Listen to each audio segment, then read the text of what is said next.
네, 여러분 안녕하십니까. 온브레인TV의 지식소믈리에 서가산입니다.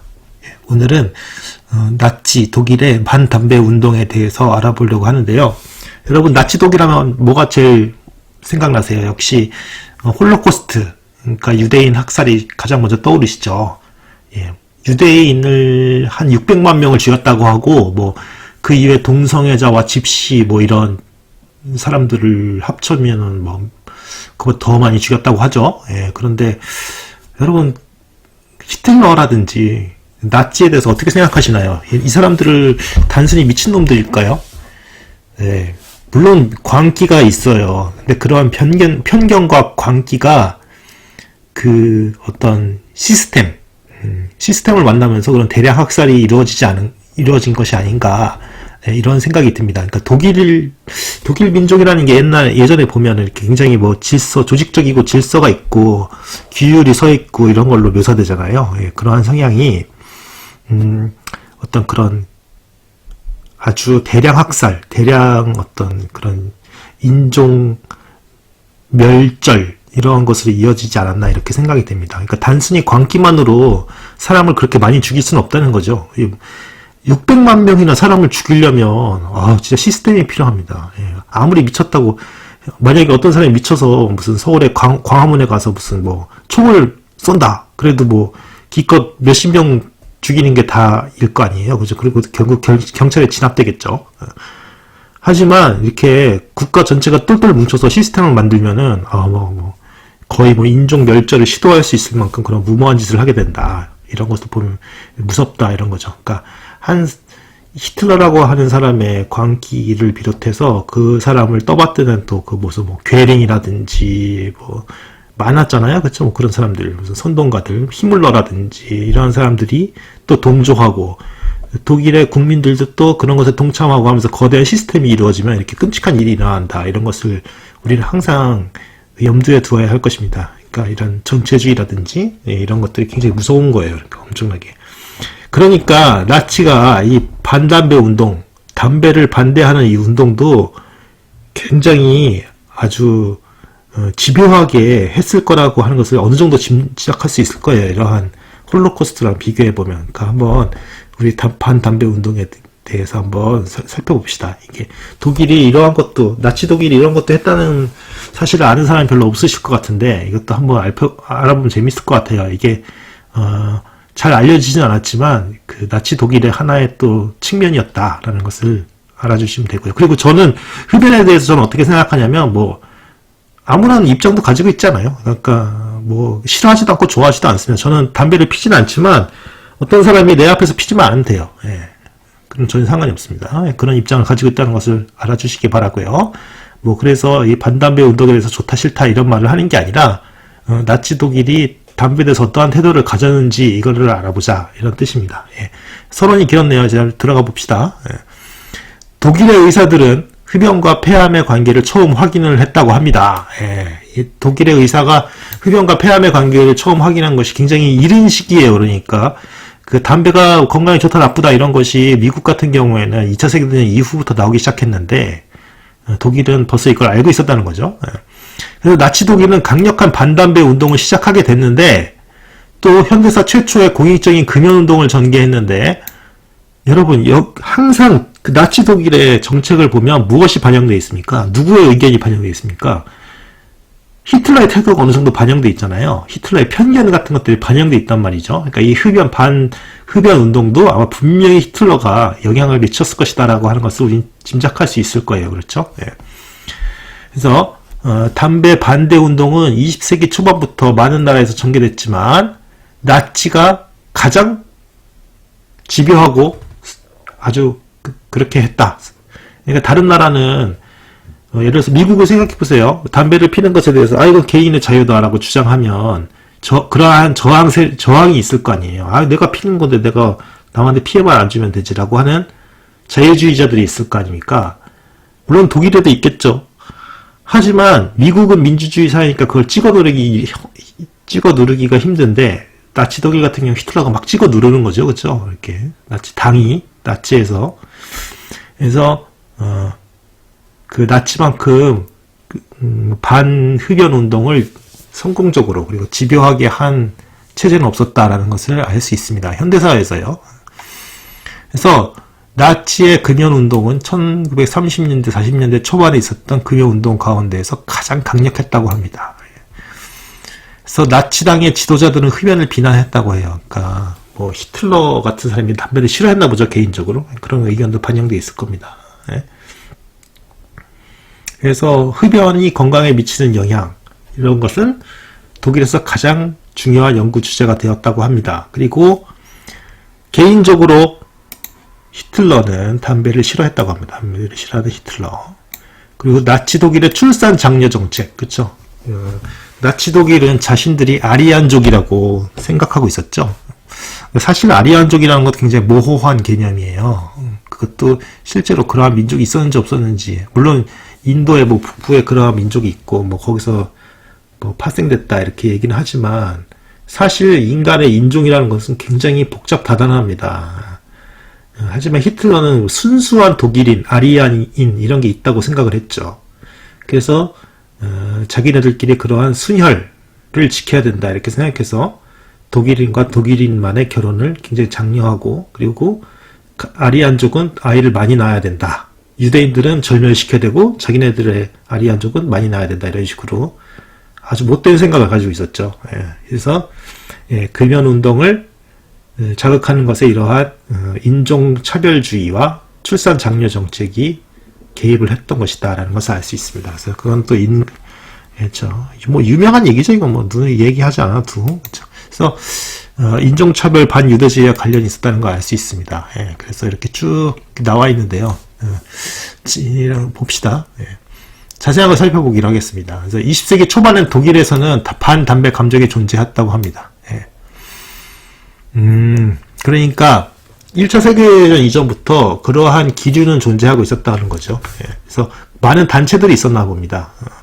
독일 최초의 반담배 단체가 존재했었고, 그 다음에 뭐 체코에서도 반담배 단체가 있었고, 여러 군데에서 금연 단체가 있었다고 하네요. 그래서 이러한 단체들은 금연을 장려하는 간행물을 발행했다고 합니다. 그래서 담배 반대자 이러한 담배도 있었다. 이러한 잡지도 있었다네요. 담배 반대자라는 잡지가 있었다고 합니다. 그 다음에 또 알코올 소비를 반대하기도 하는 그러한 사회에 해악을 끼치는 그러한 물질이다 이렇게 규정을 하고 반대하는 그런 사람도 있었다는 거죠. 항상 이런 단체는 존재해왔죠. 특히 종교 단체를 종교 단체에서 이러한 담배나 술 금연 금주 운동이 활발했죠. 그렇죠? 아마 이 단체들도 그러한 성향을 가지고 있었을 거라고 짐작할 수 있습니다. 자, 배경, 이러한 반흡연 운동이 일어난 배경은 역시 히틀러의 어떤 그러한 것이 중요했겠죠. 이 사람의 피러, 수상이라고 했던 총통, 피러, 총통이죠. 총통, 수상이 아니라 총통이라고 하는 히틀러의. 그래서 아돌프 히틀러는 한때 하루에 25개에서 40개비를 피웠을 정도로 골초였다고 합니다. 그러니까 원래는 골초였대요. 항상 이렇게 전향하는 사람들이 무서워요. 그렇죠? 그래서 이로 인해서 돈을 낭비하게 되었었다고 합니다. 근데 항상 히틀러는요, 자기의 책임, 자신을 반성하지 않고 그걸 다른 사람들한테 이렇게 전가하는 그러한 게 있죠. 이렇게 독일이 잘못된 것은 유대인 때문이다라든지, 내가 잘못된 것은 흡연 때문이야. 뭐 이렇게 생각했을 수도 있겠죠. 사이코패스니까 얘는, 그죠? 하여튼 히틀러는 보면은 진짜 편협하고, 그죠? 가까이 하고 싶지 않은 사람이, 이런 사람이 옆에 있으면 진짜 얼마나 짜증날까요? 어쨌든 히틀러는 흡연을 퇴폐한 것이고, 그 다음에 또 자신들에게 술을 준 백인에 대한 인디언들의 분노와 그들에 대한 복수라고. 하여튼 이 사람은 자기가 그냥 말하고 싶은 대로 말해요. 이거 연구해보고 얘기하는 게 아니에요. 히틀러는. 그쵸? 그냥 그럴 것이다 라고 해서 그냥 그게 내지르는 거죠. 그쵸? 여러분 주변에 보시면 그런 사람들이 있죠. 자기가 그냥 뭐 아무런 근거 없이 그냥 내지르는 사람들. 그런 사람들이 권력을 가지면 이렇게 되는 겁니다. 예, 조심해야 됩니다. 독일의 수많은 인재들이 담배의 해로움을 모르고 있다고 후회했다. 물론 이 경우에는 어느 정도 담배가 실제로 과학적으로 수많은 발암물질이 들어있는 것이 확인되어 있는 지금 상태에서는 히틀러가 생각한 게 어느 정도는 맞을 수도 있지만 이 당시에는 그냥 자신의 편견에 의해서 이렇게 했다. 그래서 어쨌든 자신의 지인들이 담배를 피우는 것에 불만을 가졌다고 하고 우려를 표했다고 합니다. 히틀러는 종종 금연을 주장한 최초의 국가 지도자를 평가받지만 사실은 히틀러보다 300년 정도 앞선 잉글랜드의 제임스 1세가 이러한 직함을 받게 올린다고 합니다. 야, 여러분 우리 저번에 와트 타일러의 난에서 나왔던 제임스 1세 그 이 사람이네요. 어쨌든 히틀러보다 300년 정도 앞서서 영국에서 그걸 반흡연 운동을 했던 사람이 제임스 1세다. 이런 것도 알아두면 상식적으로 알아두면 재밌겠습니다. 예.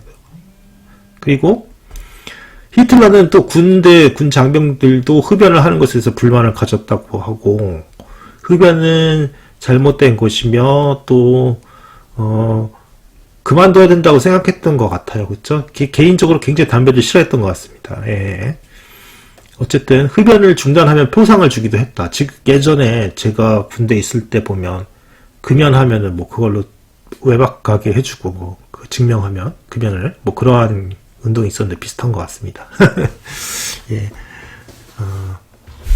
그리고 나치당의 출산 장려 정책과 함께 이 반흡연 운동이 더 그거 됐다. 장려됐다는 거죠. 왜냐면 그 당시에 여성들도 그러니까 자신의 애인이었던 에바 브라운도 담배를 폈다고 그러니까 여성들도 많이 담배를 폈을 거 아닙니까. 그런데 그것이 여성의 조기 노화를 가져올 뿐만 아니라 여성의 신체적 매력을 잃게 한다. 그래서 가정에 있어서 흡연자가 아내나 어머니가 되긴 적절하지 않다고 판단했다. 예, 그 좀 약간 그거네요. 좀 여성에 대해서 배려한다기보다 뭐 여성의 신체적 매력을 잃게 한다라든지 아니면 그러니까 나치당 같은 경우에 여성을 하나의 독립된 인격으로 본다기보다 마치 아리안족의 씨앗을 널리 퍼뜨리는 하나의 도구처럼 보는 경향이 있네요. 그러니까 여성을 배려해서 이렇게 금연 운동을 장려하면 모르겠는데 여성이 너희들 그렇게 하면 아이를 낳기에 좀 안 돼. 이런 식으로 생각하는 거에서 얄밉네요. 그렇죠? 얄밉고 좀 그거네요. 좀 징그럽네요. 이렇게 생각하는 거. 그죠? 그래서 어쨌든 지금은 당연히 흡연이 아이에게 안 좋고 또 여성이나 뭐 아니면 그 담배를 피는 사람의 건강 때문에 안 좋다. 이렇게 이야기를 하면서 어떤 개인의 건강이라든지 아니면 행복을 위해서 끊을 것을 권유하는데 이때는 뭐 조금 어떤 여성이라든지 이런 것이 하나의 나치 독일의 생산 수단으로 보면서 그렇기 때문에 강력히 끊어야 된다라고 이렇게 강요를 하는 그러니까 강압적인 그런 성격이 강하네요. 역시 나치는 그렇죠. 그러니까 반흡연 운동이 좋은 취지라고 생각이 되지 않는 거예요. 그러니까 반흡연 운동 자체는 나쁘지가 않은데 그것을 어떻게 설득하고 그것이 왜 안 좋은지 그리고 그것을 어떻게 끊어야 되는지 이런 것에 대한 고민은 없고 강압적이다라는 것을 알 수 있습니다. 역시 나치 독일은 좀 그런 면에서 안 좋아요. 그렇죠? 그래서 보시면 여러 가지가 있습니다. 연구는 이제 많은 사람들이 그 많은 독일의 그 초기에는 그러니까 독일은 20세기 초반, 19세기 후반에 의학도 많이 발달해 있었고 과학자들도 많이 나오고 기술도 발달해 있던 시대거든요. 그러니까 아까 지금으로 치자면은 그러니까 그런 의학 같은 것들이 그래도 가장 아마 선진화됐었을 거예요. 아마 이때. 그래서 그 많은 사람들이 담배가 끼치는 영향, 건강에 끼치는 영향에 대해서 많은 그런 연구를 했던 것 같습니다. 또 아마 히틀러가 집권한 이후에는 또 지원을 받아서 또 그런 연구가 활발했겠죠. 예. 그다음에 정책은 어떤 걸 했냐면 홍보 전략이 있었다고 합니다. 그래서 건강한 국민 이런 것을 이러한 건강한 국민이라고 하는 어떤 그런 잡지에 나와서 이거 그거죠. 그 어떤 어용 잡지죠. 그런 것에 나와서 광고에 흡연이 건강에 미친 영향에 대해서 경고하고 해로움을 전달하고 그렇죠. 그 다음에 또 그 젊은 사람들 대상으로 그렇죠. 유겐트 히틀러 청소년단과 독일 소녀연맹의 지원을 받고 이런 식으로 해서 또 여러 가지 그렇게 그 잡지라든지 선동하는 그러한 잡지, 어용 잡지를 통해서 많은 홍보를 했다는 것을 알 수 있어요. 그리고 또 나치는 여러 조항으로 금연법을 제정했고 30년대 말에는 반담배법이 제정되었다고 합니다. 오우. 그러니까 이제 법으로도 이렇게 규제하기 시작하는 거죠. 예. 그래서 흡연 공군이라든지 아니면은 우편 공공기관 같은 데서 흡연을 금지시키고 의료기관에서도 흡연을 금지시키고 나치당에서도 흡연이 금지되어 있었고 그다음에 히물러 같은 경우에는 금연을 또 의무화하고 경찰에서 학교에서도 금지되고 그러니까 강력하게 금지하기 시작하네요. 예. 그 다음에 41년에 되면서 독일의 60개 도시가 전차에서 흡연을 금지하고 지금 우리나라 같은 경우에도 이러한 곳에서 그런 공공장소에서는 흡연이 금지돼 있죠. 예. 방공호에서도 흡연이 금지시키고 굉장히 강력하네요. 예. 굉장히. 또 독일 여성들한테는 더 특히 그 담배를 금지시키고 그죠. 예. 와 그리고 여성한테는 담배 구매를 아예 제한하고 그죠. 남자한테보다 여성한테 더 가혹했다는 걸 알 수 있습니다. 이런 거 보면은 독일의 나치는 굉장히 여성의 인권 같은 거 별 중요하지 않게 생각했다는 걸 알 수 있어요. 그렇죠? 그냥 너희도 담배 피지 마 이렇게 그냥 강요하는 것을 알 수 있습니다. 그래서 여성 회원을 공개적으로 추방시키기도 하고 담배 피우면은 그렇죠? 야 그래서 참 그렇게 가혹한 여성에게 더 가혹한 반담배 정책을 또 실시했고 그러면 또 어떤 게 있겠습니까? 담배를 판매할 때도 세금을 강하게 때리겠죠. 그래서 보면은 그 담배를 80%에서 담배세를 95%까지 인상한다라고 되었다. 그래서 그것은 독일에서 가장 높은 담배세 인상이었다라고 합니다. 지금 근데 우리나라는 예전에 박근혜 때였나? 박근혜 대통령 때 지금 담배 한 값이 얼마죠? 4,500원 100% 올리지 않았나요? 그 정도 될 거 같는데 그렇다는데 그래서 근데 효과 어떻게 될까? 그러하면 이런 반담배 정책이 어떻게 됐을까라고 살펴보면 33년부터 37년까지 소비량이 급증했대요. 오히려 초기 금연 운동은 실패했다고 합니다. 그래서 프랑스의 이웃나라인 프랑스에 비해서도 크게 증가했다고 하고, 예, 그러니까 거의 뭐 초기에는 거의 실효를 보지 못했다는 걸 알 수 있어요. 예, 담배 소비량. 특히 담배 회사 같은 경우에는 이제 그래도 자기 돈 벌어야 될 테니까 아마 그런 것에 대해서 그 어떤 뭐라 그럴까 수를 쓰려고 그랬겠죠. 그래서 여기 나와 있네요. 그래서 오히려 또 잡지 참관하고 정부의 반담배 운동을 광신적이고 비과학적으로 선전했다고 합니다. 이거 그런데 히틀러가 있을 때 이러한 잡지가나 아니면 이런 단체가 살아남을 수 있었을까요? 재밌네요. 이거 어떻게 됐을까요? 그래서 나와 있나 이게? 어쨌든 담배를 판매하는 기업들도 정부의 여성 흡연 중단 정책에 반발해서 담배를 피우는 모델을 광고에 이용하기도 하였다. 기업은 반발을 했네요.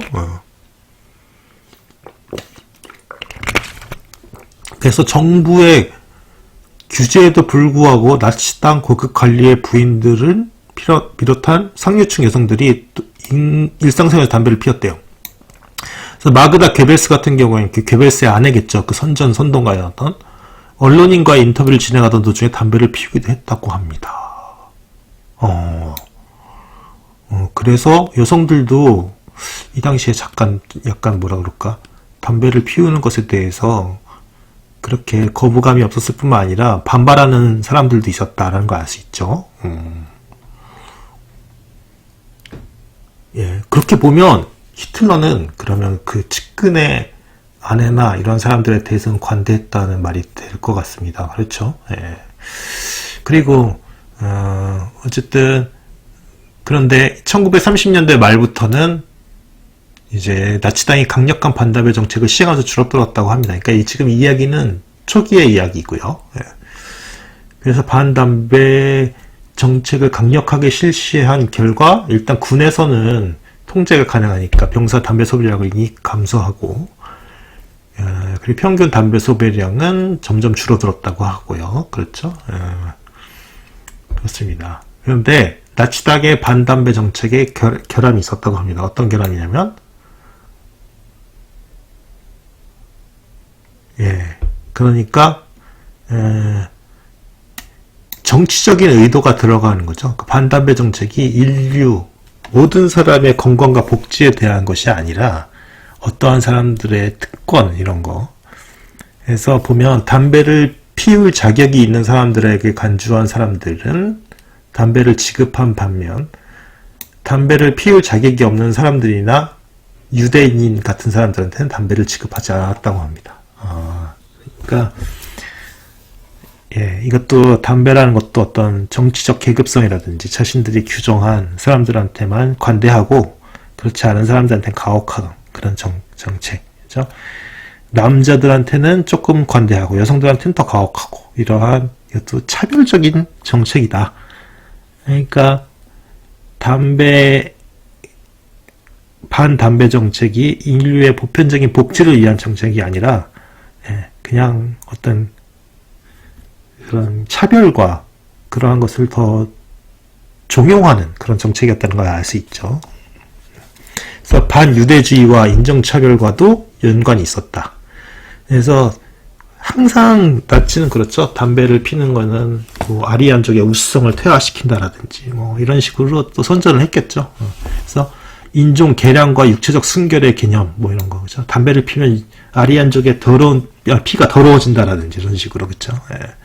그리고 우리는 지배민족이니까 담배 같은 거 피면 안 된다라든지 뭐 이런 식으로 그런 식으로 그러니까 그 어떤 의도 취지 자체가 별로 그렇게 좋지 않았다는 거, 좀 약간 불순하다는 걸 알 수 있죠.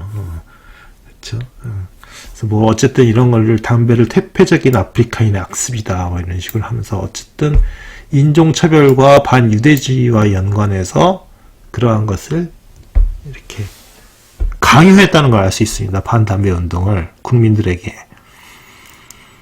여러분 이러한 경우는 어떻게 해야 될까요? 만약에 우리가 진짜 담배가 안 좋다라고 한다면 그 담배의 유해성에 대한 홍보와 어떤 그러한 어떤 철저한 연구 그 다음에 담배의 해악성에 대한 홍보 그리고 진짜 진정성을 가지고 이 정부나 우리나라의 보건복지부 같은 어떤 그런 정부의 기관들이 우리 국민의 건강과 행복 증진을 위해서 남녀노소 가리지 않고 이것을 권유하고 설득을 하는 과정이다라는 것을 그런 진정성을 알게 됐을 때 사람들이 그 담배는 그래 피우지 않는 것이 좋겠구나 이렇게 설득이 되는 거지. 그렇지 않겠습니까? 이런 식으로 담배를 피면은 우리 아리아 인종의 그게 훼손돼.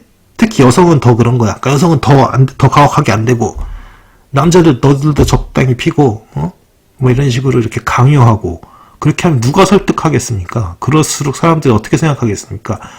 국가에서 우리가 담배라도 있어야지 우리가 그래도 좀 스트레스 덜한데 더 지금 국가가 뭐 이런 식으로 해? 하면서 반발심만 더 강해지죠. 그렇죠?